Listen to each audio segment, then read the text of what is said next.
하늘과 땅의 창조라는 제목으로 하나님의 말씀 증거하도록 하겠습니다. 어, 창세기 1장의 창조 이야기는 주일학교 특별히 유치부에서 그리고 유초동부 시절에 듣는 단골 이야기였던 것 같아요.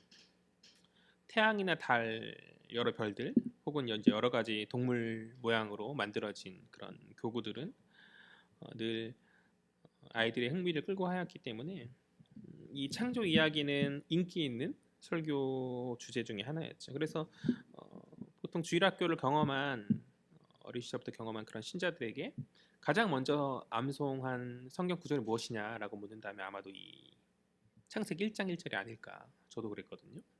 그 다음에 뭐죠? 창세기 1장 1절을 가장 먼저 암송하고 그 다음 보통 이제 요한복음 3장 16절을 이렇게 암송하였는데 아무튼 간에 그렇지만 이제 이런 이유들 말고도 주일학교 설교 강단에서 언제나 이 창조 이야기 주제가 빠지지 않는 이유는 뭐냐면 창조 이야기가 너무나 중요한 이야기이기 때문에 그렇겠죠.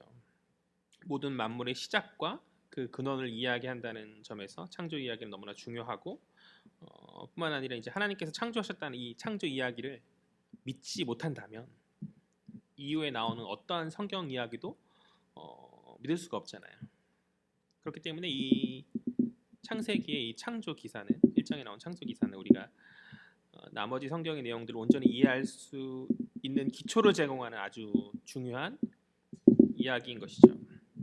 그런 측면에서 이 창조 이야기는 아주 중요한 본문이고 믿는 자들이 그것을 인식하고 마음에 새겨야 될 필수적 본문이다라고 저는 그렇게 이야기하고 싶어요. 그런데 오히려 이 어른 예배에서는 이 창조 기사의 내용들이 자주 다뤄지지는 않는 것 같아요. 뭐 이미 잘 알고 있다라고 그렇게 창세기 1장 1절 설교를 어른 예배 때 들어본 기억이 혹시 있나요?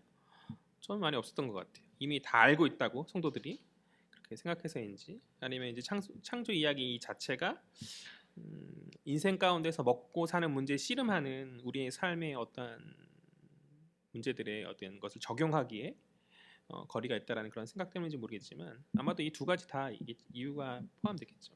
그래서 이제 어느덧 교회의 설교 강단에서 창조 기사 이야기는 우리의 삶과 동떨어졌을 뿐만 아니라 주일학교 대상으로 하는 교육적 차원의 그러한 이야기, 너무나 기본이 된 이야기이기 때문에 유치한 이야기처럼 인식되어 버린 것이 아닌가라는 문제 제기를 하려고 하는 것이죠. 물론 이제 그것을 의도하지 않았다 하더라도 이제 신자의 무의식 가운데 창조 이야기는 다 아는 이야기이고 그렇게 그냥 유치한 이야기로 그렇게 인식되고 있는 것은 아닌가.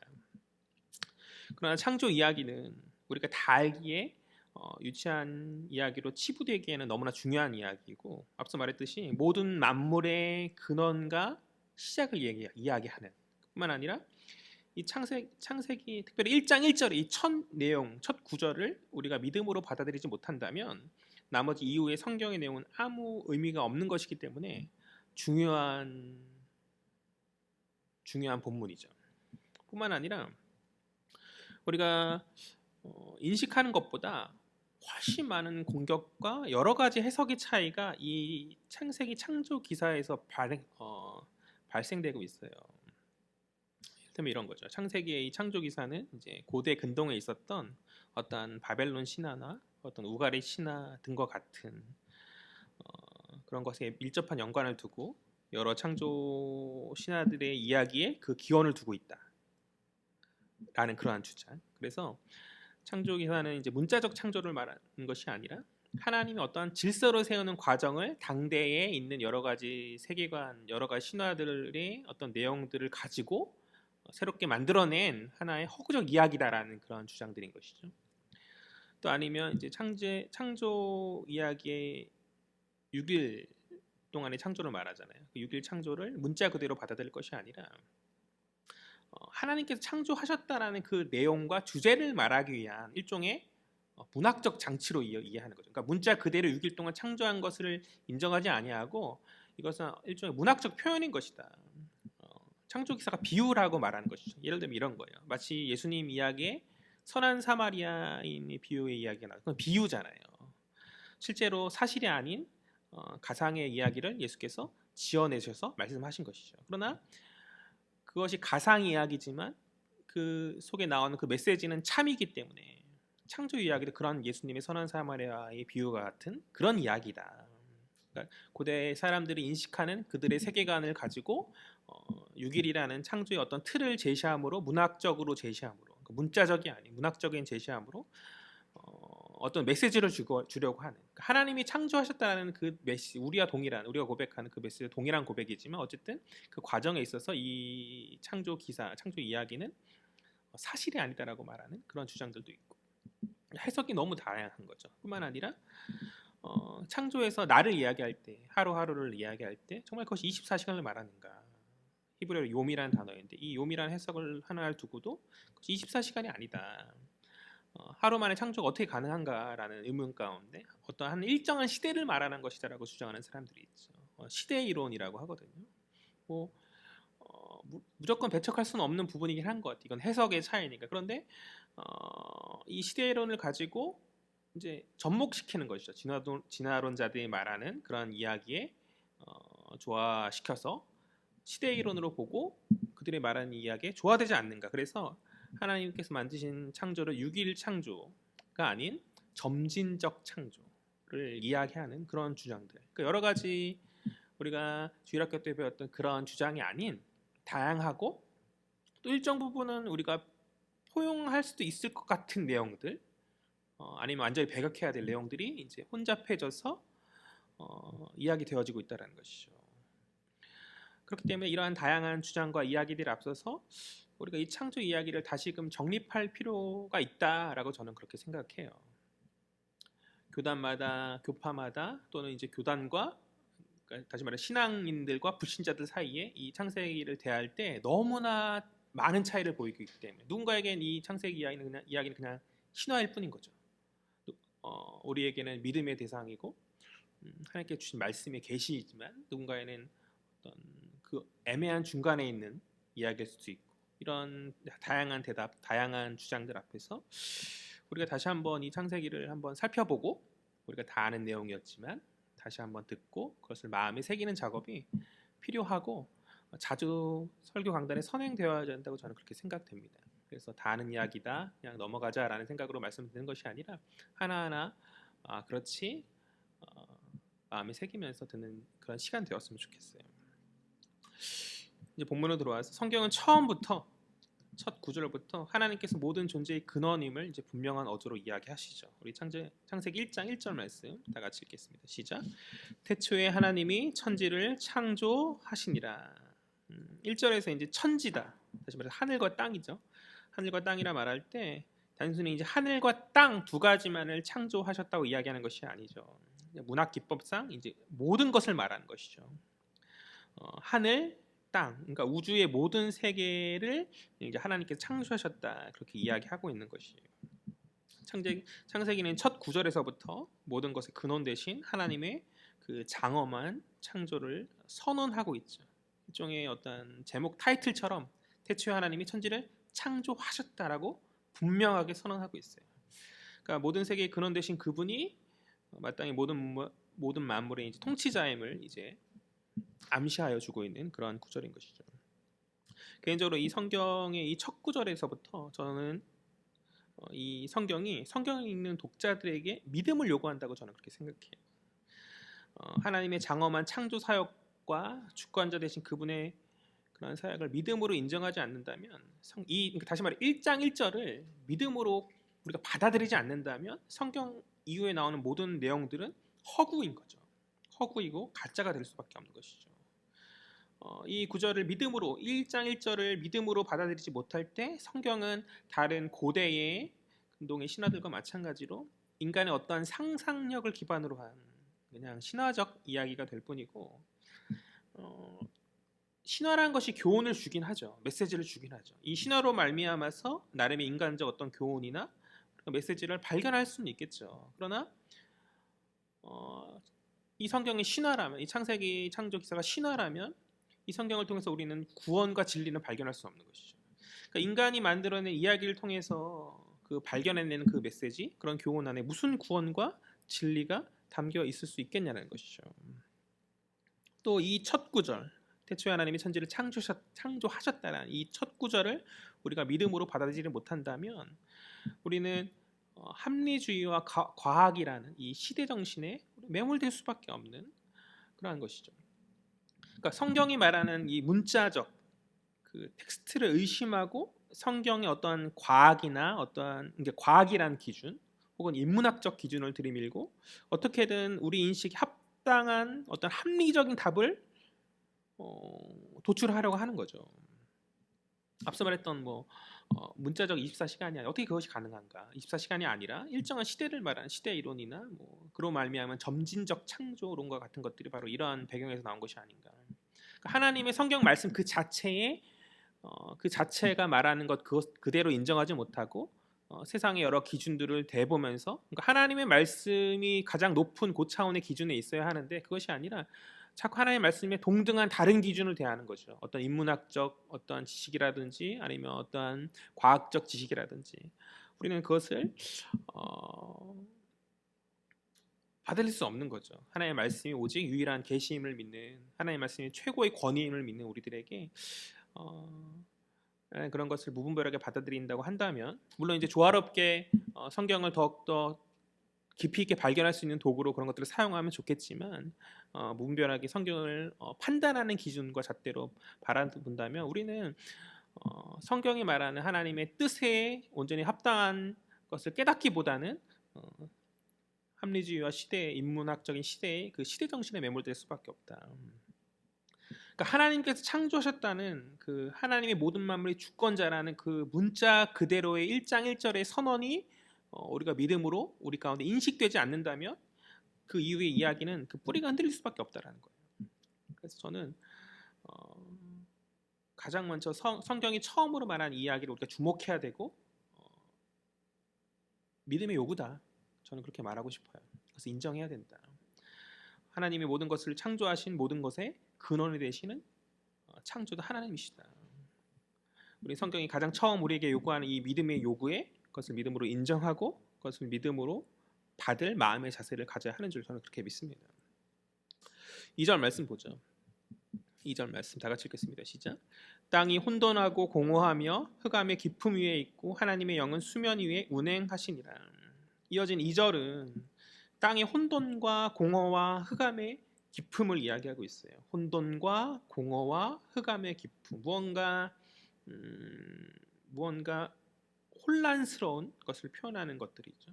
혼돈과 공허, 무언가 비어 있고 흑암의 깊음, 어둡고 그다음에 이제 수면 깊음 가운데 있는 바다 물속의 깊음, 한치 앞을 볼 수 없는 그런 뭔가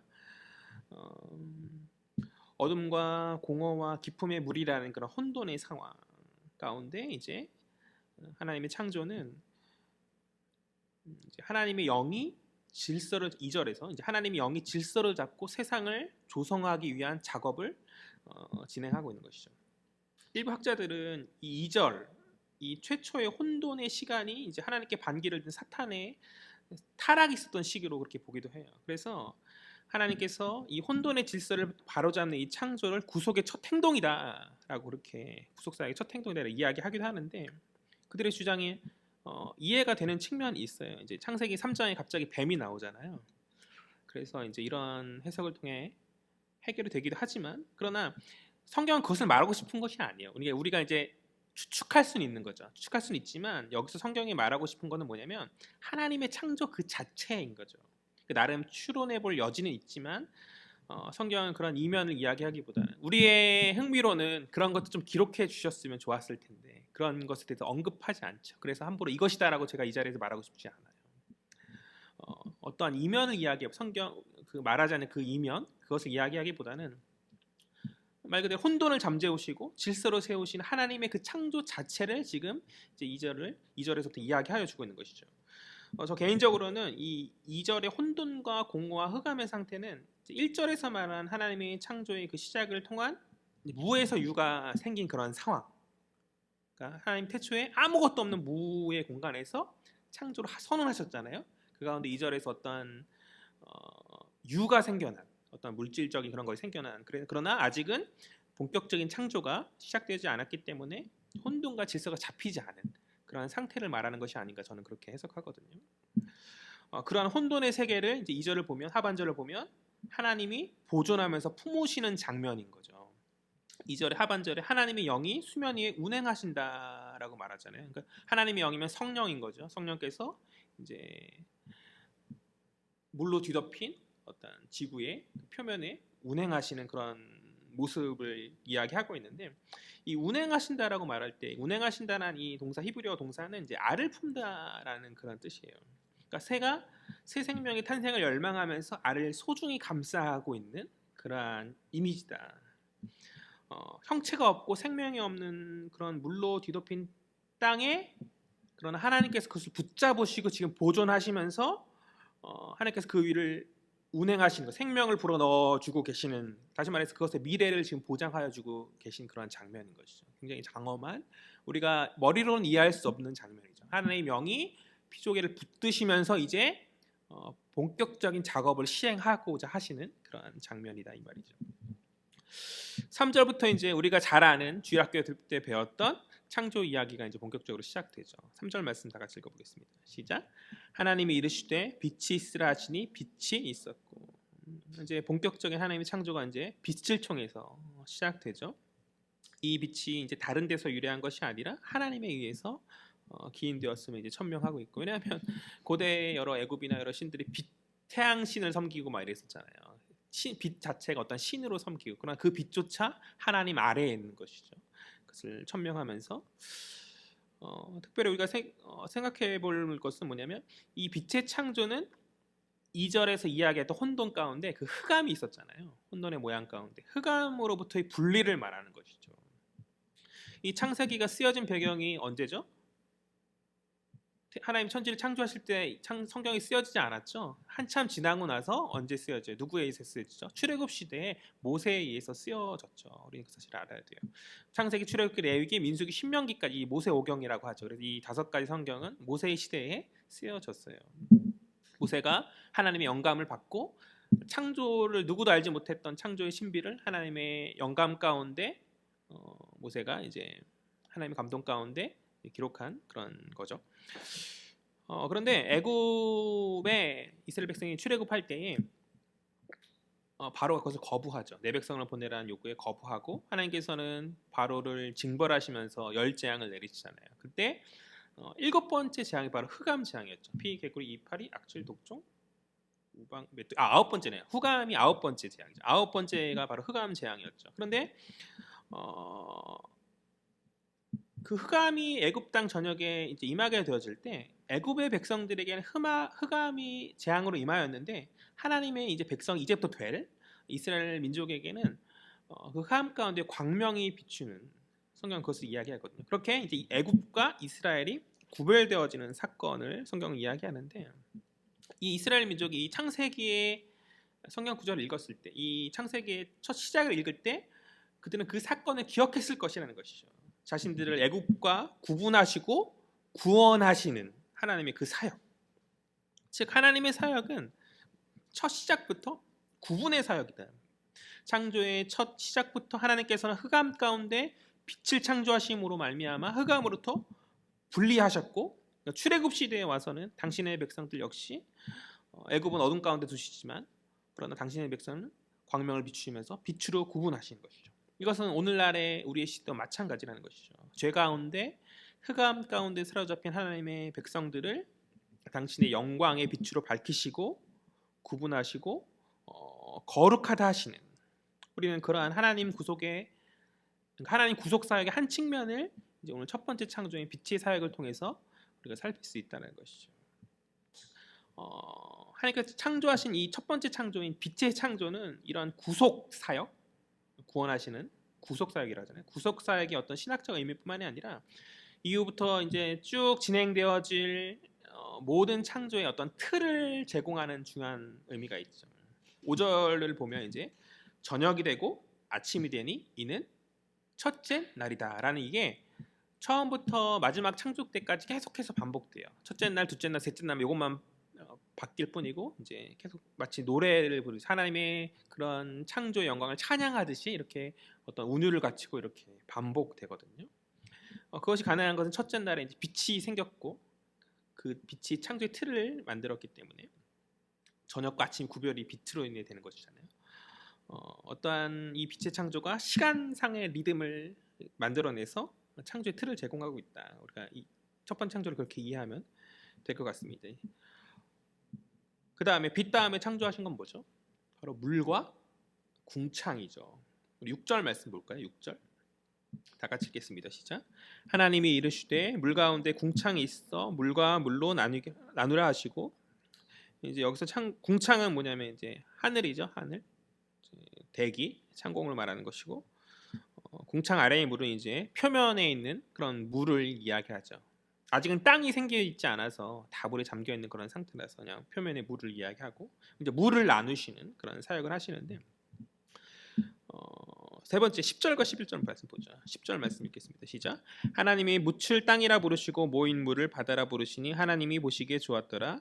하나님이 이르시되 땅은 풀과 씨 맺는 채소와 각기 종류대로 씨 가진 열매 맺는 나무를 내라 하시니 그대로 돼요.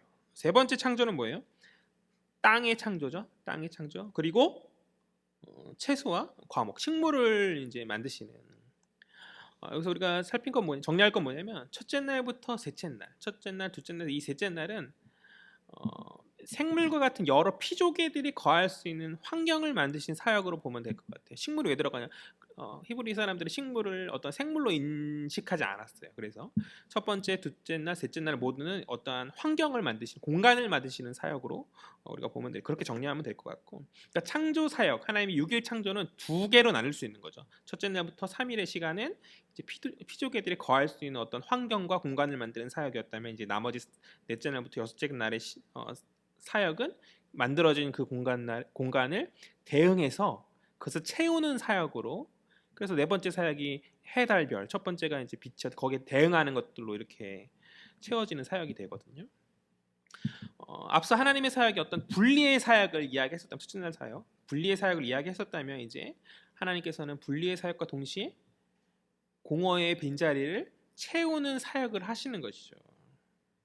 그러니까 우리에게 적용하면 그런 거죠. 하나님께서는 우리의 부족을 아시는 분이시다. 미리 조성하시고 준비하시는 바로 그분이 하나님의 아버지시다. 하나님의 사역이다. 이 하나님의 창조 사역을 통해서 우리는 하나님의 그분의 성품을 이해하고 우리 삶에 그렇게 적용하고 위로받으면 될 것 같아요. 나의 부족을 아시는 그분께서 나의 필요와 공급을 준비하시고 채우신다.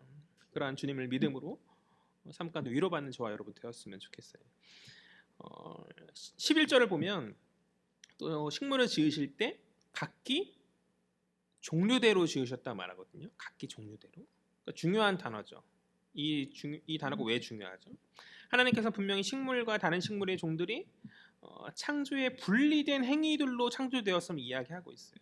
따라서 어떤 생물학적 변천 과정을 통해서 저급한 종에서 고급한 종으로의 발전, 혹은 종과 종 사이의 어떠한 전의를 주장하는 어떤 진화론적 이야기들은 성경적 견해가 아님을 분명히 밝히고 있는 거죠. 식물뿐만 아니라 이후에 나타나는 물고기와 새와 동물들 모두 포함해서 각기 그 종류대로 지었다라고 이야기하고 있죠. 그래서 각기 종류대로 이 말씀을 근거로 하여서 우리는 진화론을 인정할 수 없는 거죠. 우리가 이 하나님 창조를 믿는다면 우리는 진화론을 받아들일 수 없기 때문에 이 각기 종류대로라는 단어가 우리에게 중요한 핵심이 되는 단어인 거죠. 진화론이 말하는 그런 주장들의 시대 정신이라 할지라도 성경이 분명히 창조를 말하기 때문에 우리는 그것을 거부하고 인정할 수 없다라고 그렇게 말하는 거예요.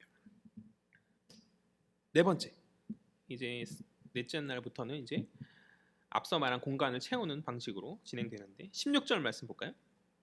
16절 말씀 다 같이 읽겠습니다. 시작. 하나님이 두 큰 광명체를 만드사 큰 광명체로 낮을 주관하게 하시고 작은 광명체로 밤을 주관하게 하시며 또 별들을 만드시고. 창조 넷째 날은 이제 해와 달과 별로 채워지고 있고, 그렇게 사계절이 이제 만들어지고 있고. 20절이죠. 그죠? 시작. 하나님 이르시되 물들은 생물을 번성하게 하라. 땅 위에 하늘의 궁창에는 새가 나르라 하시고.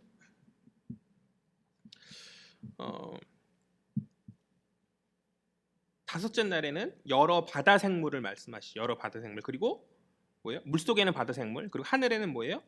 새들을 창조하시면서 앞서 창조하신 그런 공간들이 서서히 채워지고 있는 것이죠. 어, 그런데 이제 특별히 22절을 보면 이 다섯 번째 창조에서부터 복의 개념이 나타난다. 복의 개념이. 22절 말씀 볼까요? 시작. 하나님이 그들에게 복을 주시며 이르시되 생육하고 번성하여 여러 바닷물에 충만하라. 새들도 땅에 번성하라 하시니라. 왜 복의 개념이 여기서부터 등장할까요? 그것은 이제 처음으로 생물이 창조된 것이기 때문에. 그러니까 식물은 당시의 사람들의 인식 가운데서는 생명 같은 것을 취급하지 않은 거. 그러니까 무언가 움직이고 활동하는 것을 이제 생명으로 히브리 사람들은 생각했었기 때문에, 그래서 이제 여기서부터 복이라는 개념이 임하게 되어지는 거죠.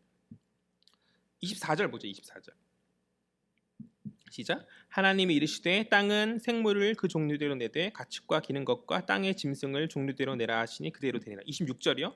하나님이 이르시되 우리의 형상을 따라 우리의 모양대로 우리가 사람을 만들고 그들로 바다의 물고기와 하늘의 새와 가축과 온 땅과 땅에 기는 모든 것을 다스리게 하자 하시고, 이제 여섯 번째 창조를 이야기하고 있죠. 24절과 26절은 이제 여섯 번째 창조의 주체가 되는 땅 위의 짐승과 이제 인간의 창조를 이야기하고 있죠.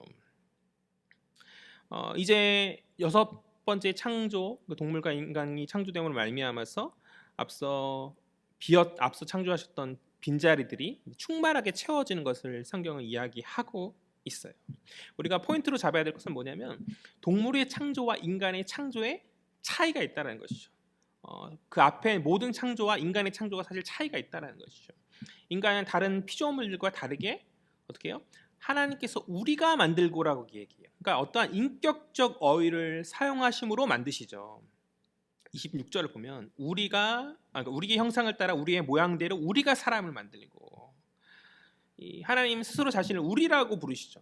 우리라고 복수로 부르신 것을 복수로 말하신 것 때문에 학자들은 이제 삼위일체의 구약적 표현이다라고 이렇게 말하는 분도 계시고, 또 어떤 학자들은 히브리 문법 안에 있는 그런 장엄의 복수다. 어떠한 장엄의 복수란 뭐냐면 이제 어떠한 어미와 위엄의 존재를 이제 표현할 때 너무나 너무나 영광스러운 분이기 때문에 그것을 복수로 표현한다. 그래서 히브리 문법에 장엄의 복수라는 것이 있거든요. 그래서 그들이 언어 법칙이라 말하는 분들도 계시고, 그러나 자유주의 학자들, 성경 자체를 어떠한 하나님의 말씀으로 인정할 수 없는 그러나 신학자들인 그들은 이제 다신교의 흔적이다 라고 그렇게 주장하기도 하지만, 그럼 우리 입장을 어떻게 말하는가? 보수적 장로교 전통에 있는 우리 학자들은 이제 장엄의 복수로 이야기해요. 장엄의 복수로 이야기하고, 물론 이제 앞서 처음에 말했던 삼위일체의 구약적 표현이다라 말하는 그런 주장을 이제 배격하지는 않고 함께 포용하는 정도로 그렇게 이 구절을 이해하고 있어요. 어쨌든 이제 말하고자 하는 건 뭐냐면 하나님께서 인격적인 방식으로 인간을 창조하셨다. 다른 피조물들과는 다르게. 그렇게 특별한 모습으로 또 특별한 계획을 하고 계시죠. 다른 피조물은 그냥 말씀하시면서 했는데 뭔가 창조 안에서 잠깐 멈추시고 인간을 어떠한 계획 가운데 창조하신 듯한 인상을 주잖아요. 그러니까 인간의 창조는 어떠한 계획 가운데 이루어지는, 그리고 무엇보다 가장 중요한 차이는 뭐냐면 인간이 누구의 형상을 따라서? 하나님의 형상을 따라서 지음받았다는 사실인 것이죠. 27절 말씀을 보면 하나님이 자기 형상 곧 하나님의 형상대로 사람을 창조하시되 남자와 여자를 창조하셨다. 그렇게 말하고 있죠. 그러니까 하나님의 형상이다라고 말할 때 우리는 이 형상을 어떤 특별하신 하나님의 창조물이다라고 그냥 단순히 이해해도 되지만 고대 근동의 그 역사적 맥락에서 이해해 볼 필요가 있어요. 형상은 어떤 통치권과 관련된 그런 언어예요. 어떤 의미냐면 전쟁에서 승리한 왕이 이제 점령한 그곳에 승전비를 세우면서 그 승전비는 무엇이냐? 자신의 형상이죠. 자신의 얼굴을 조각한 그런 상을 그곳에 놓으면서 그것이 자신의 왕권에 미치는, 자신의 그 다스림이 미치는 곳이라고 그렇게 이제 선언하고 있는 것이죠. 그러니까 우리가 하나님의 형상이라 말할 때 이런 의미가 있는 것이죠. 다시 말해서 하나님의 형상인 우리가 서 있는 그곳, 우리가 가는 그곳이 바로 하나님 통치의 영역이 되어야 한다는 것이에요. 그러니까 하나님께서 인간을 창조하시고 우리에게 다스리라라고 명령하실 때 인간이 다른 피조물과 다르게 다스릴 권세가 있는 것은 바로 우리가 하나님 특별히 만드신 하나님의 그 하나님 당신의 호흡을 불어넣어 주신 그런 하나님의 형상이기에, 그러니까 우리 자체가 바로 하나님의 승전비이고 우리가 거하는 곳, 다시 말해 우리가 세워진 곳이 하나님의 그 다스림의 영역임을 우리는 삶과 행실로 선포해야 될 자들이, 그런 사명을 가진 자들이라는 것이죠. 불신자들은 불신 가운데 하나님 얼굴을 요구하죠. 하나님 얼굴을 보여봐라, 하나님의 그 모습을 한번 드러내봐라 이야기할 때, 그러나 신자는 이런 요구 앞에서 우리가 바로 하나님의 얼굴이고 우리가 바로 그분의 분신이기 때문에 우리 행실을 통해서 하나님의 모습을 드러내야 돼. 하나님의 다스림을 드러내야 될 사명이 있는 것이죠. 교회 공동체 안에서 믿음의 자녀가 서로가 서로를 바라볼 때 우리는 하나님의 형상을 발견할 수 있어야 돼요. 우리가 하나님의 그 모습을 발견할 수 있어야 되는 것이죠. 우리의 이 모습이 이 땅에 임하신 하나님의 얼굴이 되어야 하는 것, 그것이 처음 하나님 우리를 세우신 목적이었, 창조하신 그 목적이었다는 말인 것이죠. 이렇게 하나님의 형상으로 창조된 우리에게는 두 가지 사명이 있다라고 학자들은 정리해요. 하나는 뭐냐면 종교적 사명이고 다른 하나는 문화적 사명이다. 종교적 사명이란 뭐예요? 우리 인간이 유일하게 하나님의 형상이기에 하나님을 인식할 수 있죠. 다른 피조물들은 하나님을 인식하는 것이 불가능해요. 동물들은 아무리 고등한 생물이라 할지라도 하나님께 어떤 예배하고 뭐 이런 것이 불가능하단 말이죠. 하나님 형상을 가진 인간만의 고유한 능력으로 비록 타락해서 그것이 깨어지고 잘못되어서 온전히 하나님 인정하지 못해, 온전히 하나님 인식하지 못하는 사람들이 많이 있죠. 우리 또한 마찬가지. 이 자리에 앉아서 예배드린 우리 또한 하나님의 말씀을 통해서 말씀하여 주시지 않으셨으면, 그 말씀을 통해 성령께서 우리에게 감화하여 주시지 않으셨으면 우리 역시 하나님을 알 수 없는 존재들이에요. 그러나 그럼에도 하나님 형상이 조금 있기 때문에 우리가 말씀을 들었을 때 또 그 말씀을 통한 성령의 역사가 우리에게 임하시는 것이고, 그렇게 우리는 하나님을 인식할 수 있는 거죠. 무슨 말인지 이해가 돼요? 원래는 하나님을 알 수 있는 존재로 지음 받았어요. 단지 그것이 지금 깨어져 있기 때문에 믿는 자와 믿지 않는 자들이 있는 것뿐인 것이죠. 믿는 자들도 원래 인식할 수 없지만 하나님의 특별하신 은혜로 말미암아 하나님의 그 말씀을, 하나님 주신 특별한 은혜의 그 말씀을 통해서 그 말씀을 읽을 때 말씀 읽는 자가 다 하나님 인식하지 않잖아요. 그 말씀 읽는 가운데 하나님이 성령의 감화함 가운데서 하나님을 깨닫고 바라볼 수 있는 것, 그것이 가능한 것은 뭐냐면, 그나마 그것이 가능할 수 있는 것이 뭐냐면 우리가 하나님의 형상, 비록 깨어졌으나 하나님의 형상이기 때문에, 그렇기 때문에 우리는 종교적 사명이 있는 거죠. 하나님을 인식할 수 있는 유일한 피조물로서 하나님을 영광스럽게 하는 예배의 사명이 우리에게 있음을 우리는 잊어서는 안 돼요. 우리가 만드는 창조의 목적이 하나님 영광스럽게 하는 그 예배의 도구로 우리가 지음받은 자들임을 기억하고 우리에게 맡겨진 종교적 사명을 감당해야 하는 거죠. 삶이 아무리 힘들고 어려워도 우리는 예배 드리는 것을 게을리해서는 안 돼요. 시간에 쫓기고 어떤 물질적인 게 쫓기고, 그러나 하나님 섬기는 것에 우리가 게을리해서는 안 돼요. 왜요? 그것이 하나님 당신 형상으로 창조하신 우리에게 바라시고 우리에게 요구하시는 하나님의 첫 번째 사명이기 때문에 그런 것이죠. 다른 피조물들은 예배할 수 없어요. 예배한다는 거, 하나님께 영광 돌린다는 거, 이거 자체가 하나님의 특별한 피조물로서의 특권임을 우리는 잊어서는 안 되는 줄 믿습니다. 그리고 그렇게 깨어져서 하나님 형상이 다 깨어져서 그 온전한 사명을 깨닫지 못하고 그 사명대로, 그 창조의 목적대로 살아가지 못하는 자들에게 그들을 독려하고 그들에게 복음을 전함으로 말미암아 하나님 처음 창조하셨던 그 그분의 모습으로 회복시켜야 될 사명이 우리 가운데 있는 거죠. 다음으로 이제 문화적 사명이다. 우리 하나님 형상이 가져야 될 두 번째 사명, 문화적 사명이다. 문화적 사명이란 하나님의 대리자, 우리는 하나님 형상이라고 말했잖아요. 하나님 형상이라 말한 것은 다시 말해서 하나님의 대리자라, 이 땅 가운데 하나님의 대리자인 것이죠. 그러니까 모든 하나님의 대리자로서 모든 피조계를 다스리는 그런 사명이 있는 자들이라는 것이에요. 그러니까 만약 인간이 타락하지 않았다면 이런 질문 해볼 수 있죠. 우리가 막 문화를 발전하고 막 하고 있잖아요. 지금 차를 몰고 뭐 요즘엔 전기차하고 뭐 스마트폰 들고 다니고 우주로 날아가고 막 이런 걸 하잖아요. 네, 이런 질문들이 있잖아요. 만약 인간이 타락하지 않았다면 우리는 여전히 인간, 그 창세기에 나왔던 그 아담과 하와의 모습처럼 발가벗고 살진 않았을까라는 그런 질문들을 들어본 기억이 있어요. 어떻게 생각하나요? 우리가 만약 타락하지 않았다면, 선악과를 따먹지 않고 그대로 살았다면 그대로 생육하고 번성해서 살았다면 우리는 여전히 이렇게 자유롭게 휙 벗으면서 그렇게 살았을까요? 그렇지는 않았을 거라고 저는 생각해요. 문화를 이렇게 했고 그것을 더 발전시켜서 나아가는 그것이 하나님 형상의 바로 능력인 거죠.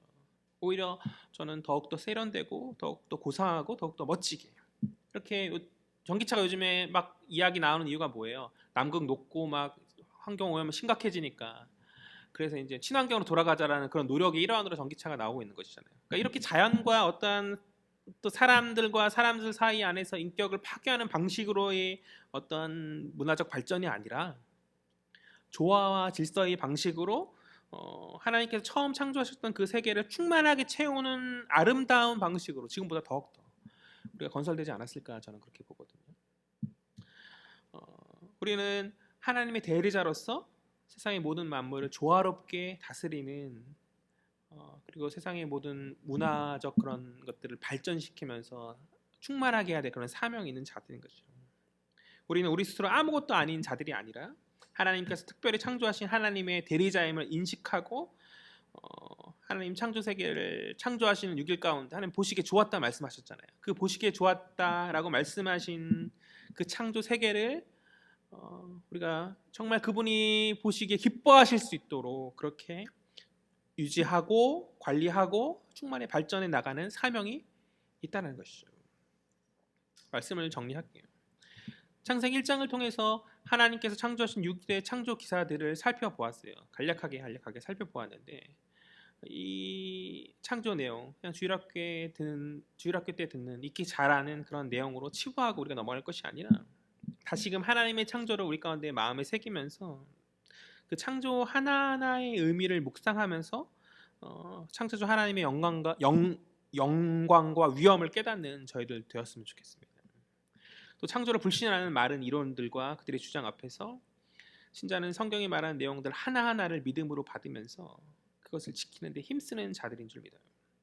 내 안에 계신 성령께서 그러한 믿음을 허락하시고 성경의 내용들이 내 마음에 아멘으로 새겨질 때 이후에 풍성히 임하는 하나님의 특별한 성경이 많은 특별한 계시들이 우리 영혼에 새 힘으로 공급되어지게 될 줄 믿습니다. 그러니까 1장 1절을 넘어서지 못한 믿음으로 받아들이지 못하면 우리는 이후에 어떠한 충만한 은혜를 그건 거짓 은혜가 되겠죠. 기대할 수 없다는 것이죠. 마지막으로 우리가 구별되는 하나님의 특별한 형상임을 기억하시길 원합니다. 이 시대 가운데 우리에게 맡겨진 두 가지 사명, 하나는 종교적 사명, 다른 하나는 문화적 사명. 이 두 가지 사명을 온전히 수행하면서 하나님 처음 아름답게 만드신 온 세계를 온전히 지금 많이 타락으로 말미암아 깨어지고 파괴되고 이런 세계를 온전히 회복하고 이 땅에 다시금 하나님 나라가 온전히 임할 수 있도록 외적으로 내적으로 망가진 이 시대를 다시 한번 회복하는 하나님의 형상다운 그 사명을 감당하는 저와 여러분 되어지기를 주의 이름으로 간절히 소망합니다. 기도하겠습니다. 사랑과 은혜의 주님 참으로 감사합니다. 창조주 하나님을 묵상하며 그 하나님의 영광과 어미를 마음에 새기며 그런 하나님을 찬양하는 저희들 되어지기를 원합니다. 성령께서 말씀하여 주시고 그 말씀들이 마음에 온전히 새겨질 수 있도록 주께서 다스리시고 주장하여 주시옵소서. 이 시대 안에서 믿음이 많이 흔들리는 많은 신자들의 삶 가운데서 다시 한번 이 창조의 하나님 사역의 그 과정들을 마음에 묵상하며 다시 한번 믿음을 회복할 수 있는 깨어지고 망가진 이 시대 안에서 하나님 처음 창조하셨던 그 아름다운 모습들을 하나님의 온전한 형상으로서의 우리가 회복할 수 있는 그런 사명을 가진 자들임을 우리가 깨달으며 그것을 감당할 수 있는 저희들 될 수 있도록 힘과 능력 더하여 주시옵소서. 그런 사명을 위하여서 우리 교회를 세우신 줄 믿습니다. 이 교회가 그러한 모든 사명들을 감당하기에 부족함 없는 교회 될 수 있도록 주님 붙들어 주시옵소서. 속한 지체들을 붙들어 주시고 충만한 은혜로 채워 주시옵소서. 감사드리며 이 모든 말씀 살아계신 예수 그리스도의 이름으로 기도합니다. 아멘.